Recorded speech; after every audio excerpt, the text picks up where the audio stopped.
जो मर्यादा पुरुषोत्तम राम की धरती है। 54 फैजाबाद लोकसभा जो अयोध्या जनपद में है,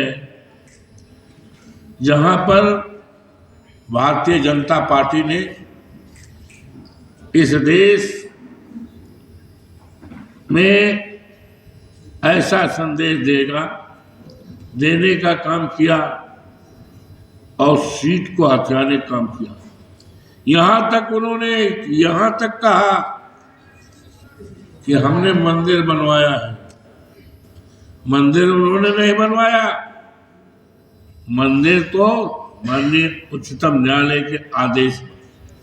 और ये भी किया कि भगवान राम को हम लाए हैं, अंगुली पकड़ करके बैठाए हैं।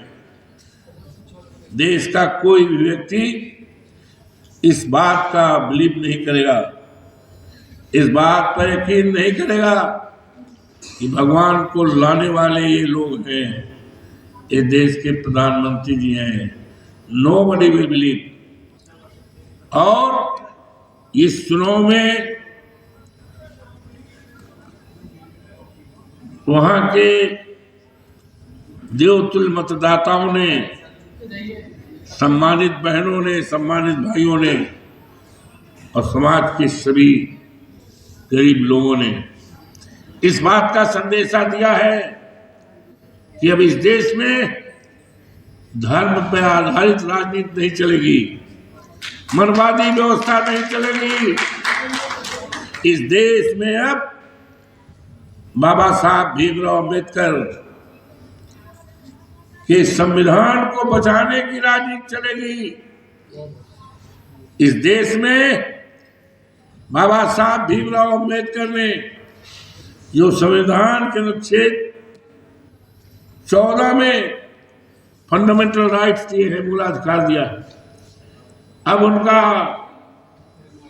मूलाधिकार के आधार पर जो काम करेगा उसी की चर्चा होगी।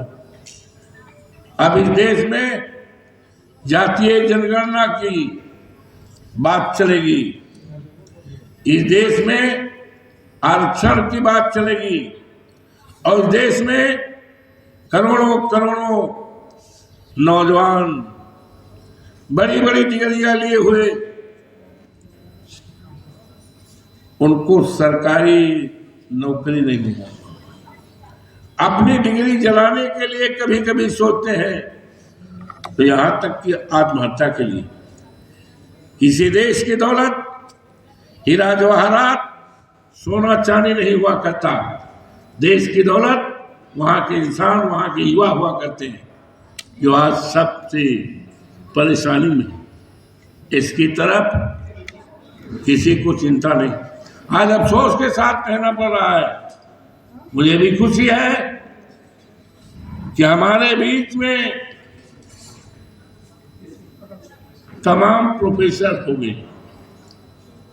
अभी आदरणीय रतन जी ने और दूसरे भी हमारे जो प्रोफेसर हैं बहुत अच्छे ढंग से बताने का काम किया। लेकिन आज जब हम देश के तमाम विश्वविद्यालयों की तरफ नजर डालते हैं तो 0.5% भी आरक्षण नहीं है, आरक्षण नहीं है। इसके लिए हमें चिंता भी करना है, इसके लिए हमें संघर्ष भी करना है, क्योंकि सीधी अंगुली से घी नहीं निकलने वाला, टेढ़ी उंगली से। अब उंगली को टेढ़ी करना होगा, लड़ाई लड़ना होगा, और तभी हम सब बाबा साहब भीमराव अम्बेडकर के जो संविधान की चर्चा करते। अभी जो चुनाव हुआ है लोकसभा का, लोकसभा के चुनाव में यहां तक कहा जाता था 272 सीट सरकार बनाने के लिए और 400 के पार संविधान हटाने के लिए। ये किसकी विचारधारा थी? कौन सी पार्टी थी? कौन से लोग थे? इसलिए हमें आपको सजग रहना है, हमें आपको निगरानी रखना है। इनकी विचारधारा अच्छी नहीं है। आज हमारे जो मुख्यमंत्री जी लोग हैं और भारतीय जनता पार्टी के हैं और विशेष तौर से उत्तर प्रदेश के, उनके टेबल पर, सरकारी टेबल पर मनुस्मृति क्या है। काश उनके कार्यालय में, उनके टेबल पर बाबा साहब भीमराव अम्बेडकर का अगर संविधान होता, अगर संविधान पढ़ते तो आज देश और प्रदेश की जो हालत होने जा रही है वो ना होती। स्मृति पढ़ करके आज काम हो रहा है, योजनाएं बन रही हैं। और अभी हमारे विद्वान प्रोफेसर साहब ने जो कहा है कि मनुस्मृति धीरे धीरे लागू होगी, धीरे धीरे, और उसी धीरे धीरे में जिस तरह का राष्ट्र वो चाहते हैं उस राष्ट्र को बनाने में सफल हो जाएंगे अगर हमने आपने संघर्ष न किया, चिंता न किया। और इस देश में जातीय जनगणना बहुत जरूरी है। जिसकी संख्या भारी उसी की हिस्सेदारी, डॉक्टर राम मनोहर लोहिया जी ने कहा था। तो आज इस तरह का जो सेमिनार हो रहा है, हमारे पास तमाम विद्वान हैं, तमाम उनके पास जानकारियां हैं।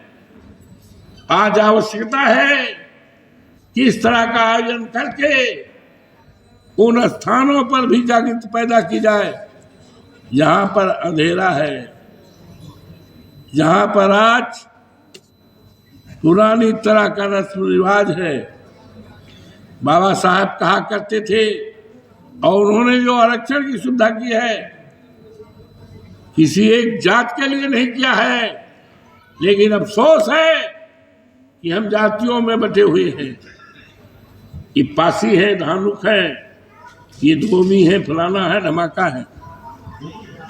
ये बात बाबा साहब की नहीं थी। बाबा साहब ने जोर दिया था शिक्षा पर। तो आज सबसे शिक्षा जरूरी है।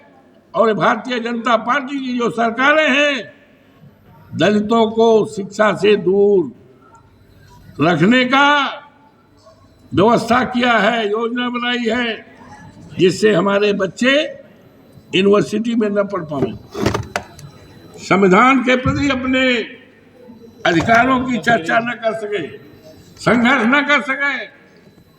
आज वो उसी में संतुष्ट हो गए कि हम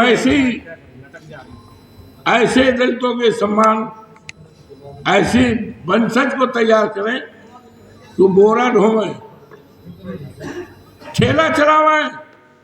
वो कभी नहीं चाहेंगे कि दलितों के बच्चे प्रोफेसर बने, इंजीनियर बने, डॉक्टर बने, आईएएस बने, आईपीएस बने। वो कतई नहीं चाहेंगे।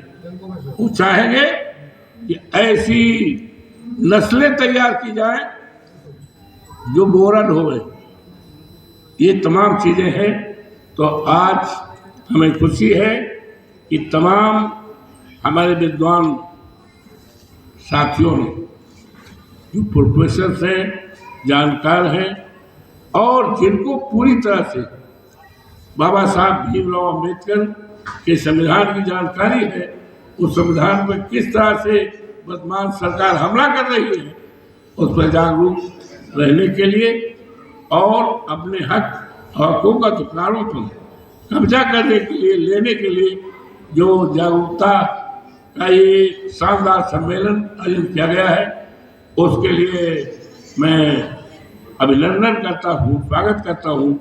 और अयोध्या जो मर्यादा पुरुषोत्तम राम की धरती है, वहाँ के देवतुल्य मतदाताओं की तरफ से मैं आपका स्वागत करता हूँ, अभिनंदन करता हूँ, क्योंकि आज चर्चा है चर्चा है अवधेश प्रसाद पासी कैसे जीत गए, सामान्य सीट से कैसे जीत गए, और भारतीय जनता पार्टी कैसे हार गई, क्योंकि उन्होंने तो मंदिर बनवाया था, उन्होंने तो राम को उंगली पकड़ बैठाए थे। What was the reason? तो रीजन ने तो बता दिया वहां के सम्मानित मतदाताओं ने कि अब धर्म के आधार पर राजनीति नहीं चलेगी, ये कैंडिडेट नहीं हारा है, मेरे मुकाबले जो कैंडिडेट लड़ा है वो नहीं हारा है, बल्कि भारतीय जनता पार्टी की विचारधारा हारी है, उसकी मानसिकता हारी है। तो इस तरह से इनकी विचारधारा मानसिकता जो है हमारे लिए, समाज के लिए विष की तरह है, जहर की तरह है। इस मानसिकता को खत्म करना होगा, तभी हम अपने अधिकारों को पा सकेंगे, और ये अधिकार तब हमें मिलेंगे जब हम उनको पूरी तरह से, जैसे अयोध्या की जनता ने इनका सफाया कर दिया है, उसी तरह से इनका जब तक सफाया नहीं होगा तब तक बाबा साहब भीमराव अंबेडकर का सपना साकार नहीं होगा। आपने हमें सम्मानित किया अपने बीच में, मैं आपके प्रति आभारी हूँ। आपको बहुत बहुत धन्यवाद। जय हिंद, जय भारत।